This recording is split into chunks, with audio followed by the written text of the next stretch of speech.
हाँ भाई, जय हिंद सभी को। कैसे हैं आप सभी लोग। सारे लोगों का डाउट था कि सर एचएपी आपके लिए बेस्ट होती है या डिस्ट्रिक्ट जब आपको अलॉट होती है तो वो बेस्ट होती है। आज हमारे साथ प्रवीण भाई हैं जो हमारे गांव से ही हैं, हमारे बैच में हैं। ये अभी हमारे साथी हैं जो एचएपी के अंदर है और मैं डिस्ट्रिक्ट के अंदर हूँ। तो आज हम दोनों कंपेयर करके आपको बताएंगे कि आपको किन किन चीज़ों में डिस्ट्रिक्ट अच्छी रहेगी और किन किन चीज़ों के अंदर आपको एचएपी में फ़ायदा होगा। अगर इस वीडियो में दी हुई जानकारी आपको पसंद आती है तो भाई वीडियो को लाइक कीजिए, अपने दोस्तों के साथ शेयर कीजिए और हाँ, हमारे चैनल को सब्सक्राइब जरूर करिए, जिससे एक मोटिवेशन मिलता है ताकि हम आपके लिए आगे और अच्छा कंटेंट प्रोवाइड कर सकें। तो चलिए स्टार्ट करते हैं।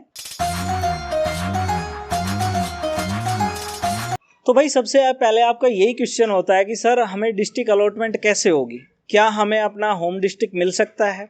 इसके साथ साथ आपका होता है कि भाई हमें एचएपी आपके लिए बेस्ट रहेगी या डिस्ट्रिक्ट आपके लिए बेस्ट रहेगी। तो इन सभी बात क्वेश्चनों का आंसर हमें देंगे प्रवीण जी। वो आपको बताएंगे सबसे पहले कि सर प्रवीण जी ये बताइए कि सबसे पहले कि जो आपके डिस्ट्रिक्ट अलॉट होगी वो रैंक वाइज होगी। बहुत सारे दोस्तों का क्वेश्चन है कि सर जो हमें एचएसएससी की तरफ से जो लिस्ट आई है उसमें रैंक वाइज अलॉट होंगी आपको डिस्ट्रिक्ट, या फिर आपको कोई रैंडमली अलॉट हो जाती है। और हमारे इसके साथ साथ जो हमारा बैच था 86 बैच था उसके अंदर भी बताइए और उससे पहले का भी बताइए कि किस तरीके से हमारी डिस्ट्रिक्ट अलॉट होती थी। तो प्रवीण जी। जय हिंद सभी को। सबसे पहले तो भाई अमन भाई ने पूछा है कि डिस्ट्रिक्ट और एचएपी कैसे मिलती है। तो मैं बताना चाहूँगा कि जो हमारा बैच था वो 86 बैच था। उससे पहले एक बड़ा बैच आया था 84 बैच। तो उस बैच में क्या होता था कि बेल्ट नंबर मिलते हैं आपको। जिस टाइम आप ज्वाइन करोगे ना तो आपको एक बेल्ट नंबर मिलता है। बिल्कुल जी, बेल्ट नंबर उस टाइम बहुत जरूरी है। हाँ, उसी में एक सीनियरिटी बनती है कि आपको किस दिन वो मिला। और जो 86 बैच था जिसमें हमारी ज्वाइनिंग हुई थी उसमें ये था कि आपकी जो टेस्ट की जो सीनियरिटी होती है ना उसके हिसाब से आपको एचएसएससी की जो लिस्ट, हाँ एचएसएससी की जो लिस्ट थी उसके हिसाब से आपको डिस्ट्रिक्ट मिलेंगे। तो 86 बैच में लगभग 1900 बच्चों को डिस्ट्रिक्ट मिल चुके हैं। उसके जो लिस्ट आई थी हमारी, हाँ उनके हिसाब से आपको 1900 बच्चों को 1900 बच्चों हाँ मिल चुके हैं अभी। तो लगभग 4500 की वो भर्ती थी। उसके बाद जो भी जवान बच गए हैं वो एचएपी में वो तो है। उसके बाद वेटिंग की जैसे 87 बैच था वो भी 86 का ही था, लेकिन वो उसके बाद भर्ती हुआ था। वो आचार संहिता के कारण कुछ बच्चे बच गए थे। हाँ, तो 88 बैच हो गया, 89 हो गया, 90 हो गया, ये सब वेटिंग के हैं। कुछ 84 बैच की वेटिंग थी, कुछ 86 की वेटिंग थी। तो वो सारे के सारे बच्चे अभी एचएपी में हाँ ठीक है। तो सबसे पहले तो आपकी ज्वाइनिंग के बाद सबसे पहले तो उनको डिस्ट्रिक्ट मिलेंगे क्योंकि वो आपसे सीनियर है। प्रेफरेंस उनको ही दिया हाँ, जाएगा कि उनको पहले डिस्ट्रिक्ट अलॉट किया जाएगा। उसके बाद जो भी आपकी नई ज्वाइनिंग आएगी उन सबको उनकी जगह पे एचएपी में रखा जाएगा। अगर डिस्ट्रिक्ट की मतलब ज्यादा हुआ, उनकी डिमांड ज्यादा हुई, उनकी वैकेंसी ज्यादा हुई, तो जो नई भर्ती है उसमें से 1500 या 2000 जितने भी उनकी डिमांड होगी उसके हिसाब से डिस्ट्रिक्ट मिलेंगे। अदरवाइज जो भी बचेंगे वो सब एचएपी में रहेंगे। भाई ने बहुत अच्छा आंसर दिया कि भाई मैं आपको थोड़ा कंक्लूड करना चाहूँगा कि जो हमारा 86 बैच था उसके अंदर जो मेरिट वाइज लिस्ट बनी थी उसमें से 1900 बच्चों की 2 लिस्ट आई थी। उन लिस्ट के हिसाब से उनको तो डिस्ट्रिक्ट अलॉट कर दिया गया जो 1900 बच्चे थे, और जो बच गए थे वो सारे के सारे एचएपी में है। तो भाई देखो, उससे पहले भाई ने बताया कि भाई जो 84 बैच था अपना उसका बेल्ट नंबर के, मैं बार बार बोलता हूँ कि आप जितनी जल्दी बेल्ट नंबर ले लोगे वो आपका प्रमोशन में भी हेल्प करेगा, आपका डिस्ट्रिक्ट अलॉटमेंट में भी हेल्प करता है। तो भाई यही ध्यान रखना, आप फटाफट जितना जल्दी हो सके मेडिकल करवा के अपना बेल्ट नंबर जल्दी से जल्दी लेने की कोशिश करना, क्योंकि अभी फिक्स नहीं है। हो सकता है वो मेरिट बेस ले, जैसे 86 बैच में हुआ था तो उसके हिसाब से आपको डिस्ट्रिक्ट मिलेगी। अगर बेल्ट नंबर के हिसाब से लेने लग गए तो जिनको पहले बेल्ट नंबर मिला है उनको प्रेफरेंस मिलेगी। तो भाई प्रवीण आपने बहुत अच्छा बताया। अब हम दूसरे क्वेश्चन की तरफ चलते हैं। इसके बाद बहुत सारे दोस्तों ने पूछा है कि सर एचएपी में कौन कौन सी ड्यूटियां होती है, कितनी टाइमिंग होती है, किस प्रकार से कौन सी बटालियन किस तरीके से ड्यूटी करती है। तो हम प्रवीण जी से पूछते हैं। प्रवीण जी थोड़ा बताइए कि किस प्रकार से बटालियन वाइज हमारी ड्यूटी होती है। सबसे तो पहले तो अमन भाई ज्वाइनिंग के बाद ना 5 बटालियन में डिवाइड कर देंगे सभी जवानों को। First, second, third, fourth, fifth. जो 3 बटालियन है, सेकंड, फोर्थ और फिफ्थ, वो है मधुबन, ओके। और जो फर्स्ट और थर्ड है वो फर्स्ट है अम्बाड़ा और थर्ड है वो है हिसार। तो सबसे पहले तो फर्स्ट बटालियन की ड्यूटी ले लेते हैं। जो फर्स्ट बटालियन की ड्यूटी है वो 2 गेट है, 2 या 3 गेट है। हाँ, पूरे उनकी HAP के नहीं, बाउंड्रीज पे जो वो गेट अलग है, वो HAP से बाहर है। अच्छा। हाँ, उनकी फर्स्ट बटालियन की है।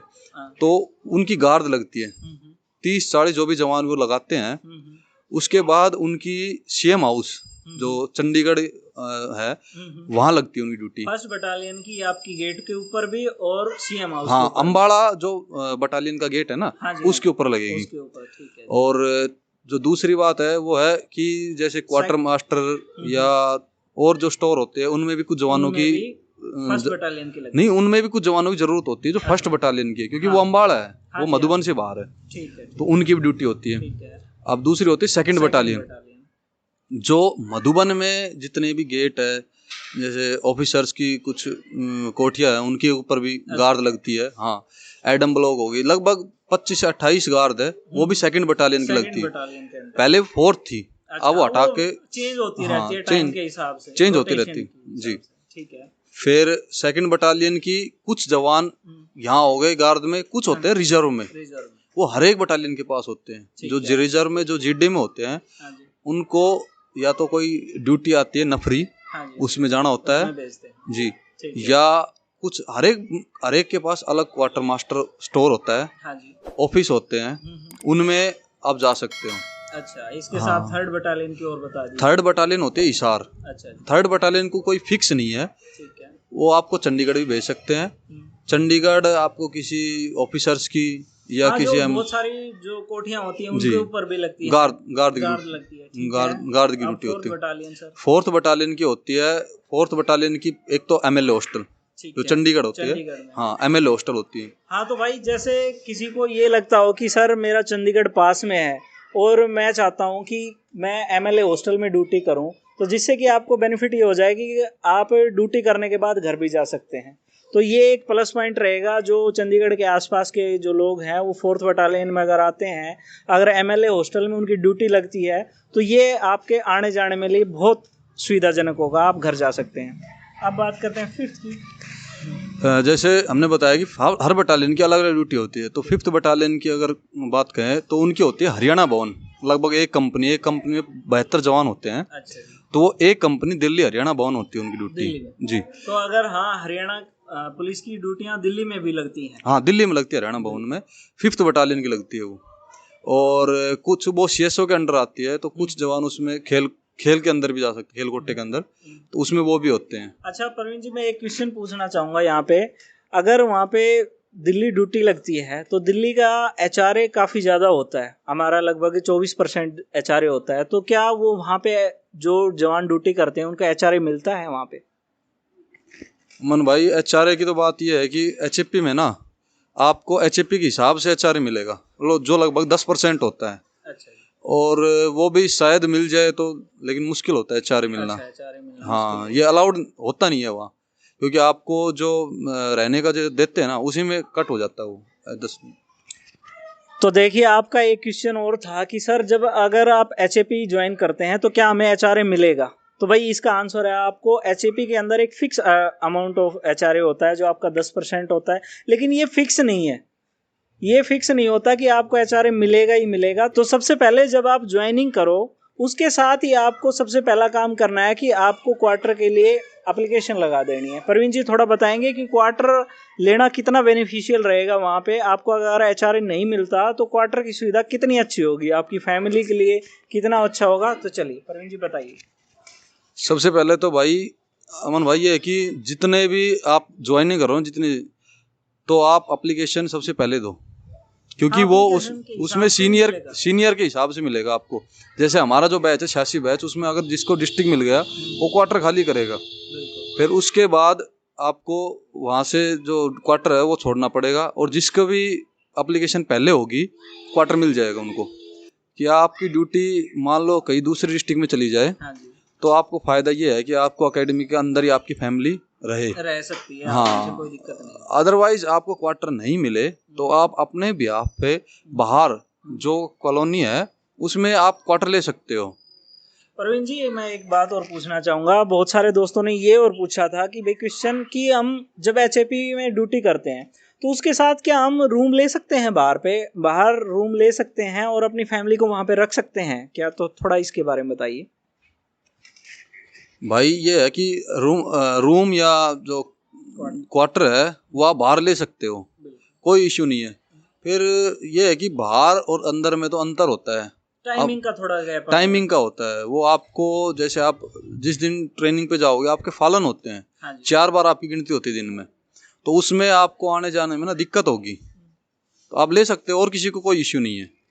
तो भाई ने आंसर दिया कि भैया आप ले सकते हो क्वार्टर लेने में या बाहर जो अभी आपको लेना है रूम वहाँ ले सकते हो, कोई दिक्कत नहीं आएगी, लेकिन आपके टाइमिंग के लिए दिक्कत आएगी। जो एचएपी में देखो ये सबसे बड़ी ड्रॉबैक है कि आपको रेगुलर 4 टाइम फॉलन होता है। जो आपका ट्रेनिंग के टाइम पे जो फॉलन होगा, जो शेड्यूल होगा, वही एग्जैक्ट एचएपी के अंदर होगा और वो भी उनका होगा जिनकी ड्यूटियां लगी है, उनका फॉलन नहीं होगा। आपको एक बात ये चीज़ समझने की ज़रूरत है कि जो रिजर्व रहते हैं उनका फॉलन होता है, जो जर्नल ड्यूटी होती है उनका पालन होता है और उनकी एक जगह कोई फिक्स ड्यूटी नहीं होती। इसके साथ भाई प्रवीण भाई एक और डाउट होता है हमारे मन में कि भाई एचएपी के अंदर कोई फिक्स ड्यूटियां होती हैं क्या? कि मीन्स वही जैसे कि आपका एक जगह पे कोई ड्यूटी लगा दी, उसके बाद लगातार लगभग कितने टाइम तक वो ड्यूटी होती है? क्या होता है कि जब एक फिक्स ड्यूटी हो जाती है तो बंदा अपने टाइम को मैनेज कर पाता है। तो क्या यही क्वेश्चन है हमारा कि एचएपी के अंदर कोई फिक्स ड्यूटियां होती हैं या टाइम टू टाइम वो बदलती रहती हैं? भाई ऐसा तो कोई ड्यूटी है नहीं कि जो फिक्स है, क्योंकि पूरे डिपार्टमेंट में कोई चीज फिक्स नहीं होती। हाँ, मैं मानता हूँ, क्योंकि फिर भी एक मान लो टाइम पीरियड की भाई 5-6 महीने फिक्स हो गए, जैसे 1 साल फिक्स हो गया। मान लीजिए आप स्टोर में हो, हाँ जी। आप क्वार्टर मास्टर स्टोर में या कि कहीं और है ड्यूटी आपकी, अच्छा। तो अगर बाहर कोई आंदोलन है या कोई भी लॉ एंड ऑर्डर की ड्यूटी आपको जाने अगर आएगी ना, तो आपको जाना पड़ेगा वहाँ। अच्छा। तो उसके अंदर मान लीजिए आपको पानीपत भेज दे करनाल से, हाँ जी। तो उसके बाद पता नहीं वो 6 महीने लगे, अच्छा, 5 लगे, 4 लगे या 10 दिन लगे, 2 दिन लगे, जैसे भी हो, सेशन होता है, सेशन में आपको जाना पड़ेगा आपको। अच्छा, मतलब वो आपको कहने का मतलब है वहाँ पे ड्यूटी करते हुए भी जहाँ भी जरूरत होगी वहाँ पे आपको पूरे हरियाणा में आपको कहीं भी जाना पड़ेगा। बिल्कुल, तो ये कोई फिक्स ड्यूटी है नहीं। अब भाई सबसे इम्पोर्टेंट चीज कि भाई छुट्टियां कितनी मिलती है। बहुत सारे दोस्तों का डाउट है, क्या मेरा भी डाउट है पर्सनली, कि सर एचएपी के अंदर छुट्टियां कितनी मिलती है, आपको रेस्ट कितना मिल पाता है? क्योंकि यार जब हम ड्यूटी करते हैं तो सबसे ज़्यादा दिमाग में ये रहता है कि सर रेस्ट कितना मिलेगा अपने को। तो रेस्ट के बारे में थोड़ा बताइए। अमन भाई, रेस्ट का तो ये है कि एक तो रेस्ट होता है जो वीकली रेस्ट होता है, हाँ 24 घंटे का होता है। वो आपके ऑफिसर्स के ऊपर डिपेंड करता है कि कितने दे, मतलब एक रात ज़्यादा दे दे या कम दे, वो उनके ऊपर डिपेंड होता है।